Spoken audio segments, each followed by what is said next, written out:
Here's Dan's official intro. I took that lovely thing your wife sent me, and your vivacious, bold, and adventurous wife. I think those are the adjectives she used on herself. Yeah. He didn't have time to do his own fucking intro? Oh no, his wife wrote it and it was very good. And she signed it too. That was the best part. It's like she signs it. Nikki Nachtrab. Wait, so Don, is it Nachtrab? I mean, like we're going full German or like how do you do it? It's very German. To say it correctly, it requires phlegm. Nachtrab. But knock on a door, Traub. That's it. Nachtrab. Yeah. Okay. All right, here we go. So like a lot of people, Dan started out in radio, but then found his true calling as a voiceover. If you're into documentaries, you've heard this guy. Discovery, National Geographic, PBS, shows like the 3 Contraband series that are currently running, Wicked Tuna, 700 Sharks, and on and on. And you have an Emmy, Yes. which is pretty outstanding. Real quick thing, though. I saw you posted that you got to name some of the whole season of episodes on one of your series. Yeah. How'd that happen? That's very cool.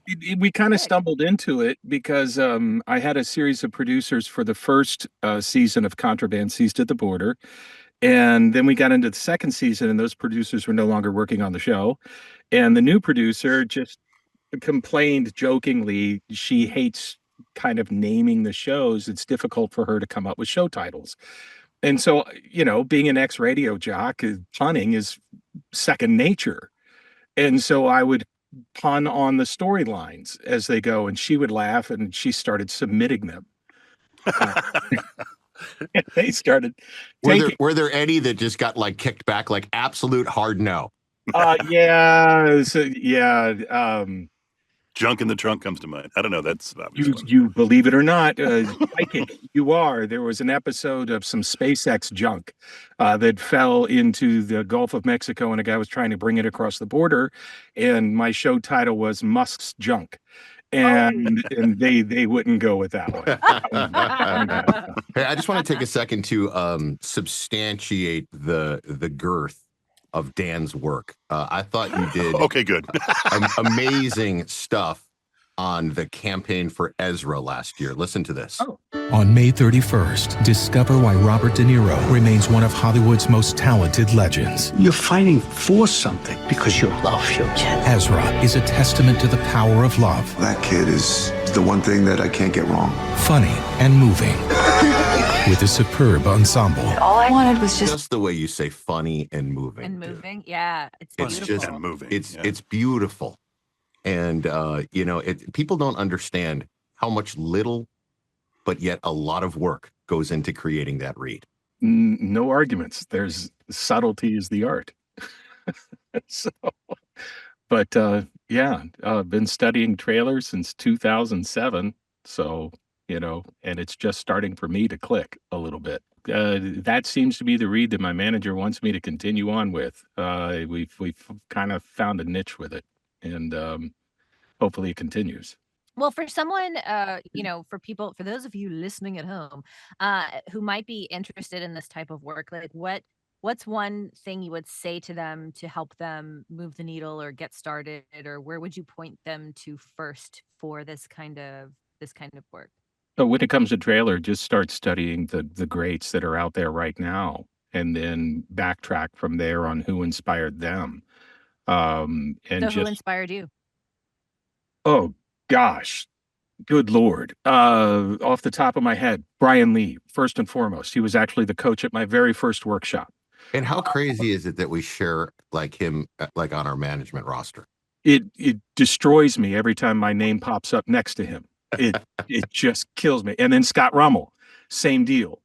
He was one of the big influences. And then Phil Terrence, a god. I want to drink a beer with Phil Terrence and just ask him to just talk in that voice that he does for horror movies. Because Have him on the pod. It's just so sinister. Yeah, we're gonna need to invite him on. Or have him call up and order some takeout in that voice. That would be genius. Send it to my house. I'd like to hear Phil Terrence do the Taken monologue from Liam Neeson. I've got a particular set of the skills. scariest thing on the face of the earth. Dan, I will admit that over the years, and I've been doing this 19 years now, I will admit that over the years, several times I have said, send me Dan's audition. I want to hear what Dan did, right? And we're allowed to do that? Dan has a really unique way of slating his stuff. And I just wonder whether or not you'd be willing to share kind of like what your methodology is in regards to slating specific auditions. Wait, okay. So what kind of auditions are we talking about here? These ones in particular were for TV narration. Oh, shit. I mean, you don't have to give away. You don't have to. Yeah, if you thought got that was secrets, a bro. secret. If you charge for those, don't tell me about it. I thought that was a secret. I'm going to have to. We've all heard them. Well, Ryder and I have. That son of a bitch, Nachtrab, get it again. Wow, I thought that was a secret. I thought that was between the agents and the producers. Now I'm going to have to, well, at one point in time, correct me if I'm wrong, we did share an agent in Paradigm. Weren't you with Paradigm a long time ago? Yes. Yeah. So, okay, so it was back to, they don't even exist anymore. They don't even exist anymore. Yeah, so it's all good. Yeah, there's no NDAs anymore. It's all over. We're good. R.I.P. Paradigm. Here's what I'm going to do. I'm going to share my secret. And then if you're comfortable, you share yours. And then I'll share mine. I'll share some secrets. Since you asked. Okay. Or some shit that I heard on the subway the other day. My secret is that when I slate, I tell that person on the other end of the radio just how much radio. It's funny. That's like radio. What are you talking about? I tell that Breaker 19. Go for Ryder. It's Scooby-Doo. Come back over. I make sure to tell the person on the other end just how much I want to work on this project with them. So you beg them? No. This is Ryder, please. I got horses to feed, man. I got horses and goats. I got to feed them. I get that. It's a demonstration of passion. Yes. 15 years ago, it may have sounded like that. Yeah. Right now, when I do it, it just sounds like, dude, I want to fucking work with this guy. Yeah. Mandy? I get that. I don't ever just slate my name. I always add like a little extra thing, whether I had like a good donut or I saw a good movie or I give like a little thing. I'm like, Do you sing a little like Beatles lick or something? give a little ditty. No, I mean, I don't take up too much time, but I'm like, hey, you should go see this movie. And then I go into my reads. Fucking genius. I love it. Two of us have shared. Baker, do you have one? We're just trying to like peer pressure Dan into this. Right You now. are. Absolutely. That's right. By the That's time a drink. Listen, Drink a by the little bit time more, we get Dano. to Dan, if he makes something up, I'm not going to call I know, him. I won't I'm even about to care. crack another beer already. This I try to do when I slate something, I try to put something relatable. For instance, a lot of the Veterans Day stuff is coming up, and I'm like, hey, this is Matt K. Baker, USMC veteran, or Marine Corps veteran, or something like that. Okay, all right. Since you guys, Work, yes. I like We don't to actually do any of that stuff, Dan. We're lying through our teeth. But I like to work in dirty jokes. nice. Okay. Once is a man from Nantucket. Let's do this. Coming out of left field. I come up with I words did that not rhyme with expect that. Nachtrab. No. No, basically, every now and again, I'm inspired to do 2 different takes, and I will give a slate briefly describing the style of each take. And Fucking genius. And so that way, and I do it as quickly as possible. Just 1-word descriptions. First take, blah, blah, blah. Second take, blah, blah. And that's it. And use descriptor words that producers like to hear about their own. Conversational. Please don't say conversation. No, it's not conversation. And the reason for that is that if I'm not exactly sure what they want, this gives me not only the 2 opportunities of the audition itself, the 1 or 2 takes, but then I get to expand that with adjectives to possibly make it 3, 4, 5, 6 different descriptors that they could use to describe me to their boss. Why are you hiring him? Well, he's this way. And I've heard those words come back. The exact words. We liked that take with this particular tone that I was used to describe it. So It's just it's a psychological. This sounds like a series you could be selling. Dan's know. Magic Words. What was I drinking last time? Live. We're famous. From studios all across America. What? This is Trivial Pursuits, This is 6 white people talking about breakdancing. where we play some trivia That just seems stupid. and talk some life stuff. My new dream job. With 3 of the baddest voiceover talent in the biz. Ryder, Yeah, I won bronze in the pole vault. Mandy Fisher, That sounds awesome. I hope it's true. and Matt Baker. A national embarrassment for the Canadians, eh? Disclaimer read. Trivial Pursuits is not sponsored by or affiliated with The Real Game. We just thought it was a cool name and we're 3 voiceover artists pursuing happiness and sweet-ass paychecks. So let's get to it, kids. I'm so ready. She's so ready, and we are all so ready. So here we are again with our guest today. Esteemed. Our awesome guest that we're hopefully going to beat for once, Dan Nachtrab. And it is our tradition to have the guest ask the first questions. Well, since I had a concert T-shirt on, I thought I would go into our old radio days. You guys are old radio people, right? I am. listen to the radio. You listen to radio? Okay. Yeah, that's all I did. Anyway. Super old radio person. Oh wait, never. Mandy doesn't even know what radio is. What is your microphone, Dan? I didn't get the ask. Oh, this is just a TLM 103. That's all. The theme is, I was on a rock station way back when, and so I thought, why not do rock trivia, that kind of stuff. Oh. Except we're going to take it up a level, and we're going to go Guinness Book of World Records rock trivia. All right. How's that All sound? right. That sounds fucking rock and roll, man. Yes. There it is. 2007, Tampa. Oh, let's go. We'll go 1, 2, 3 here. So we'll start with Ryder. The Who take the stage and give the world record for the shortest concert ever. Now, is it A, 13 seconds, B, 42 seconds, or C, 1 minute, 54 seconds? Man, one band I haven't seen that I really kick myself for not going to see is The Who. I'm going to go with the first one. I'm going to go with A, the shortest one. Something must have happened. 13 seconds is the answer. 13 seconds is the answer. Yes! Oh! Wait, who's keeping score? Who's keeping score? You are. Yeah, No, I'm the host, bro. Okay, I'll keep score. Okay, Mandy's got it. Now, what happened? What do we Roger know? Daltrey came out on stage and then realized he couldn't sing at that very moment when he opened his mouth, and they shut the concert down. Oh, shit. 9,000 people were in attendance. Well, Ryder's on the board for the first time Ryder's ever. on the In like board. weeks. Right? Months? Episodes? By the way, you would think that the guy, like backstage, would have tried to warm up, Right? right? Before walking out and being you like, think you know. fuck. Take the shot of Jack and go out there, see what happens. Come Yeah. on. We'll go with Mandy next. How about that? Okay. Okay. Heyo. All right. So now we're going to move to the world of, see, I'm a Gen Xer, so I grew up with MTV. So we go into the world of music videos. Dun, dun, dun. What is the longest music video of all time? Is it Michael Jackson's Ghosts? Oh. Is it Dream Theater, 6 Degrees of Turbulence? Or is it 21 Pilots, Level of Concern? Yeah, it's absolutely 21 Pilots level of concern. For sure. I know that with like every fiber of my being. She is correct. Nice. Wait, so Yeah, how see long? what- How long is it? I mean, the song's not that long. The song's only Okay, like 4 look, minutes or something. For comparison, Michael Jackson Ghosts is 39 minutes, 18 seconds long. Uh-huh. That's a fucking movie. Dream Yeah. Theater was a decoy. It's a 42-minute song, but there's no video for it. So now we're tied already. Yeah. So wonderful. Okay. Mandy All right. and Ryder. All right. So this isn't exactly a world record, but I just find it astounding. Okay.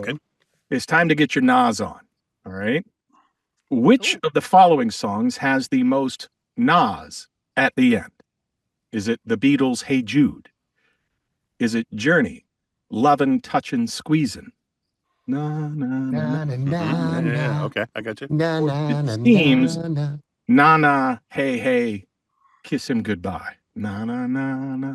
So are we talking like total amount of Nas? The Yeah, how total many amount Nas? of Nas. I just want to. This might be the most creative question we've ever gotten in the entire history of the podcast. No, that's a good one. It's a That's good question. One. I'm just gonna go with Hey Jude just by sheer length of that song.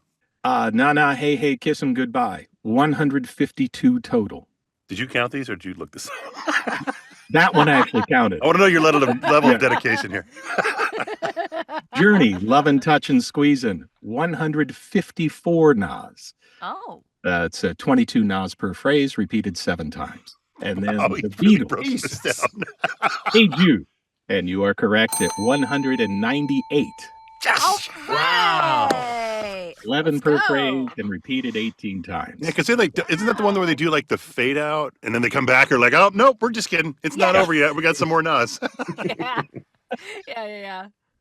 Great work, Dan. Excellent round of Anyway, I made them too easy, I guess. I don't know. So at the end of round 1, it's 1, 1, 1, and 0. So outstanding. All right, here we go. So, Mandy, why don't you take the next round? Before Are you into fast fiving? I would like to do fast five. Okay, for fast our five. friend Dan here. So Dan, we like to do this thing called Mandy's Fast Five, where I ask you 5 quick questions in succession, and you will just rapidly answer with whatever you feel in your heart the most. It's an either-or situation, and you'll just respond with whatever that means to you. Okay, ready? Okay, got it. Here we go. Wine or beer? Beer. Coffee beans or coffee grounds? Grounds. Toast or bagels? Bagels. Monkeys or octopi? Ooh, octopi.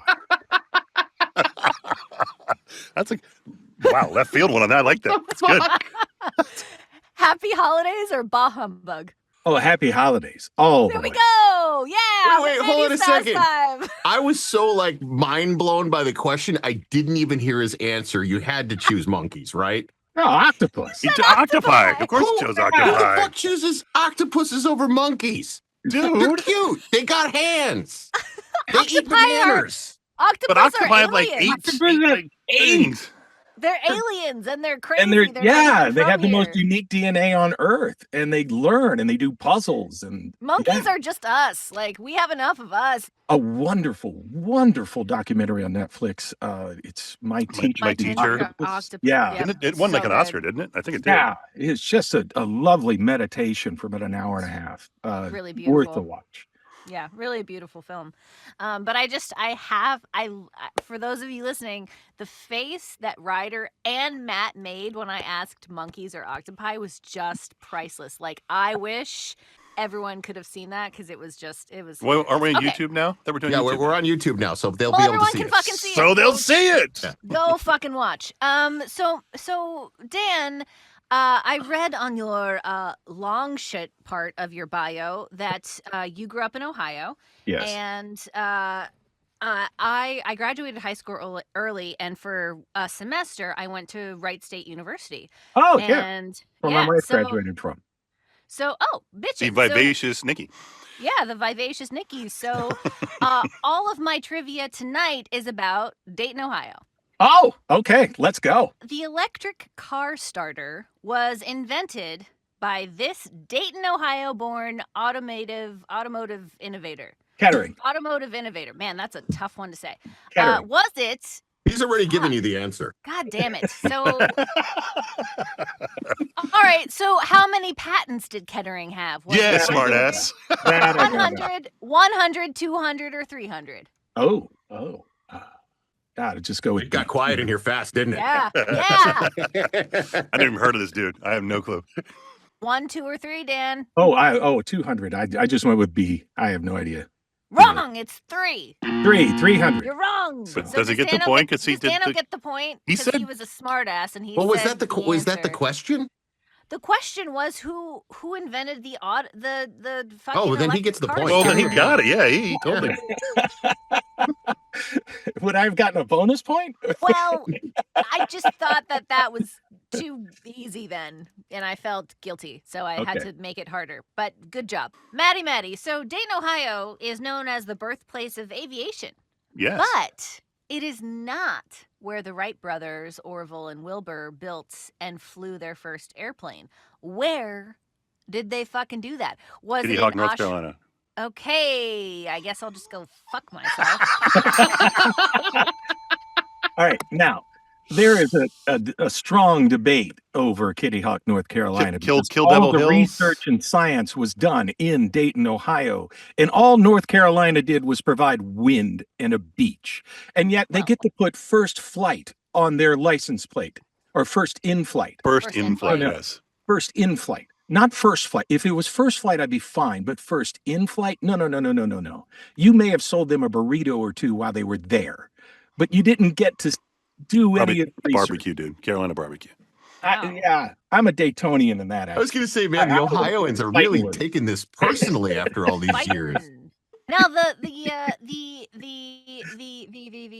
aviation museum in Dayton, Ohio, is pretty fantastic, and there's a beautiful biplane hanging from the top of the museum, and you walk under it, and it looks really fucking gorgeous. But I will say there is a huge difference between first in flight and first flight. So I gotta hand it to Kitty Hawk as an aviatrix, somebody who flies airplanes. Aviatrix, love that word. It is pretty important to distinguish between flight. Anyone else just picture Mandy in a bunch of leather? That's dominatrix. She's also that, but that's. Subscribe to my OnlyFans, guys. Oh, Don't think I wouldn't. oh, right. Speaking of dominatrix, Ryder, the Pussycat Dolls, Nicole Scherzinger, she's pretty hot. She's an alumni. Which one is the guy and which one is the girl? An alumnix. Alumnus is singular and alumni is plural, like octopus, octopi. But isn't it different for a man or a woman? I don't think so. I think the female's Illuminati. Oh, yeah, that's true. No. Well, she graduated. She graduated from this popular musical theater school that is also well known for its engineering program. Was it the University of Dayton? Was it Ohio State? Or was it my brief alma mater, Wright State? Oh, it's got to be the B. Ohio State. Ohio State? That is incorrect. Oh! It was right, wasn't it? It was right. You're wrong. Yeah, damn it. Were you around when they had the Tom Hanks theater there? Yes. The Tom Hanks Motion Picture Center. All right. Well, fellas, you all knocked it out of the park. I thought I was going to be, giving you some tricky ones here, but I'm very impressed with your knowledge, except for Ryder.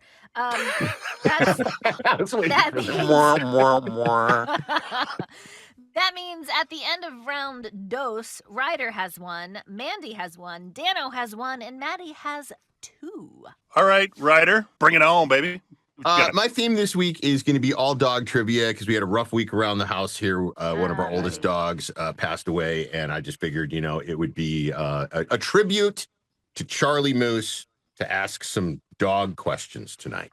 So first one to our lovably shaggy guest, Dan Nachtrab, who I'm pretty sure if he was a dog would be a lab, like a lab schnauzer mix. Oh, lab schnauzer mix. Okay. Yeah. That's just, I don't know. That's what I see. I don't know. All right. So here's your question, Dan. The Weatherwax family trained like all of the famous dogs in Hollywood. Okay. Which of the following did they not train? Was it A, Toto, B, Lassie, C, Benji, or D, Old Yeller, whose actual name was Spike? So Toto, Lassie, Benji, or Old Yeller? Just on my known release dates, I would go with Benji. You are correct. Nice job. Give him the point. Yeah, this family that. trained like literally all of the famous dogs. And the crazy thing is, they were 30s through 50s, right? I mean, roughly 20 through 50, somewhere in there. I don't know. I see Dan's logic though. Dan had some good logic because Benji was like the 70s. Yeah, if you would have skipped Benji and put like Rin Tin Tin, I wouldn't have known. Originally, I had Spuds McKenzie in there. And I was like, right, no, Spuds, I can't make it. Just lie there Dan. on the floating pool thing, Spuds. You got it? You got it. Good job. Good dog. Good boy. Good boy, Spuds. Dan's a dog lover. How many dogs do you have, and what are their names? I have 3 dogs. Pippin, she's a big one, 65 pounds, and then a Chihuahua, Chachi, and then we have our newest addition is Ziggy, and he's a little Yorkshire Terrier, 3.8 pounds of joy. Oh, yeah. 3.8 pounds. My Pounds cat of weighs 12. power. It's just that dog loves everybody. It doesn't matter. That's awesome. Yeah. See, And by that's, loves, do you mean like their leg? Or... No, but expect the tongue up your nose. That's. Oh, okay. Oh. Liquor Man, problem. I think, Got a liquor I think problem. my wine glass weighs more than that. All right, moving right along. Mandy, here's your question. Here we go. Mandy has a Yes. dog. Yeah. Rocket. What breed is Rocket? Rocket's a black lab. What was the breed of the famous cartoon dog Scooby-Doo? Was he A Great Dane, B, a Newfoundland, C, a Burmese mountain dog, or D, an English Mastiff? Scooby-Doo's got to be a Great Dane, no? He's a Great Dane. Give her the point. Nice. Yeah. Good job. Boom! Yeah, he is. Row, Reggie. Yeah.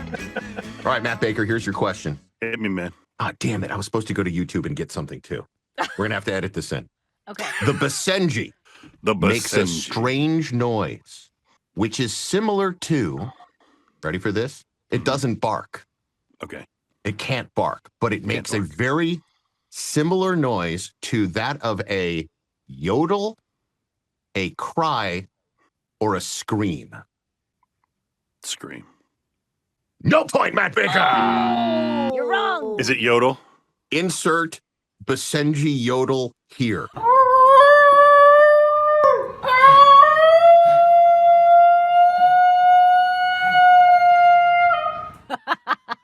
You know why that's funny? Because my questions are all Switzerland related. So Oh, there. shit. I was going to say yodel, and I'm like, no, that's just too coincidental. Matt, I can't see the...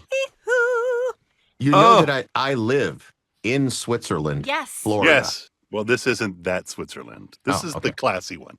Okay. My wife is going to Switzerland on work travel, and I was supposed to go with her, but I had that detached retina, and I'm still wearing this little green bracelet, which means I can't fly. So I don't get to go, but I did dig up some Switzerland facts. Nice. Dan, I'm going to start with you, my friend. Here we go. How many official languages does Switzerland have? Is it 2, 3, 4, or 5? Oh. Official languages, meaning they are recognized by the government as you can write legal documents and whatever in those. I'm going to go with 3. It is 4, my friend. It is 4, wrong. right? What are And those languages? Yeah. German? Yes. Oh, Right? German. There it is. French. No, you never get the 4th one. I didn't even know the 4th one until Swahili. Really? That would be shocking. I like how you were ready with that, Ryder. No, German, French, Italian, because they border all those countries. And then Romansh. And Romansh is a kind of vulgar Latin that has existed since it was a very isolated community, and only like, I think, 5% of the population speak it. But there's enough of them that they were like, fuck you, we're putting this in the official languages. And they're like, okay. Romansh. Sounds like I learned something. something that I would order at a restaurant. Can I Right? Have the Romansh. Have the Romansh, please. Extra parm. All right, Mandy. Like minoxidil and Viagra, this compound was first invented by Swiss chemist Albert Hofmann as a cure for headaches. Was it PCP, LSD, TNT, or MDMA? So many great things have been invented as a cure for headaches that aren't cures for headaches. And then they were like, but they have really cool other uses. So PCP, LSD, TNT, or MDMA? I mean, I feel like I'm going to say LSD. You are correct. Nice. Abby Hoffman was the father of the whole hippie trippy, like, tune in, turn out, and his friend Timothy Leary. Yeah. So, and 1942. What a time to be alive. You're right. Switzerland, the whole world in Europe is at war, and the Swiss, who are famously neutral, like, Getting fucking high. let's invent something that fucks us up really good and we can see God. Which Which also grows our hair because minoxidil grows hair. Yeah, just crazy, right? Ryder, Yes, Matt Baker. Ryder. the Swiss have the highest life expectancy and lowest rates of obesity of all European countries. God bless. But they eat a lot of chocolate. How many pounds of chocolate does the average Swiss person eat per year? Is it about 22, 24, 26, or 28 pounds of chocolate? Originally, Pounds of chocolate a yes, year. per person. And this originally, I just want to let you know, this was originally given to me in kilograms, and I had to translate. So, what is that in American, damn you? What is that in American? Dude, that is And then crazy. I hope you know how many pounds Americans eat of chocolate per year. I do. Okay. Okay, good. fabulous. And it is much less. Okay, follow up. Good. Because I do a baker's chocolate thing, like literally every night. I have like a baker's chocolate. Look, can't go to bed without it. Yeah. That's the unsugared ones, right? It's not unsugared. It's just doesn't have all of the sugar that a regular thing would get. Stop wincing, Mandy. Sounds fucking awful. He also punches himself in the nuts right before he goes to bed too. So I guess so. Christ. One of my very first promo jobs was for TNT in Switzerland. What? I was the movie trailer voice of TNT in Switzerland. TNT, like Turner Network, that TNT? Yeah, that TNT.